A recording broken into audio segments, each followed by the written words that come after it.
अस्सलाम वालेकुम व्यूअर्स। आज हम बनाने जा रहे हैं सबके पसंदीदा आलू के पकोड़े। के लिए हमें चाहिए 4 आलू चाहिए, 4 जो है प्याज चाहिए, 1 टमाटर चाहिए, कुछ सब्ज़ मिर्चें चाहिए।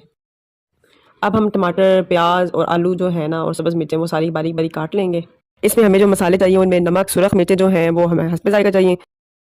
1 चम्मच जो है वो चाट मसाला चाहिए, खुश्क धनिया 1 चम्मच चाहिए, साबुत ज़ीरा 1 चम्मच चाहिए और हाफ़ टी स्पून जो है ना बेकिंग पाउडर वो हम डाल लेंगे और 1 टीस्पून जो है सिरका डाल लेंगे। थोड़ी-सी जो है ना कसूरी मेथी वो छोटी चम्मच जो है ना वो भर के डाल लेनी है। अब एक बाउल ले लेना है, उसमें हमने जो कटी हुई सारी चीज़ें हैं हमारी वो हमने ऐड कर लेनी है, साथ फिर नमक वगैरह जो मसाले जाते हैं वो सारे हमने ऐड कर लेने हैं। फिर जो बेसन है ना वो हमने डालना है, तकरीबन 7 से 8 चमचे जो है ना बेसन की वो हमने डाल लेनी है और थोड़ा-सा पानी जो है ना तकरीबन 1-2 चम्मच जो पानी है वो हमने डाल के इसको अच्छी तरह मिक्स कर लेना है। अब गरम ऑयल में इनको थोड़ा-थोड़ा डाल के फ्राई कर लें। मज़ेदार से पकौड़े जो हैं वो तैयार हैं। आप भी इसी तरह से बनाएँ और मज़े से खाएँ। अगर आपको वीडियो मेरी पसंद आई है तो फिर प्लीज़ लाइक करें, सब्सक्राइब करें, शेयर करें।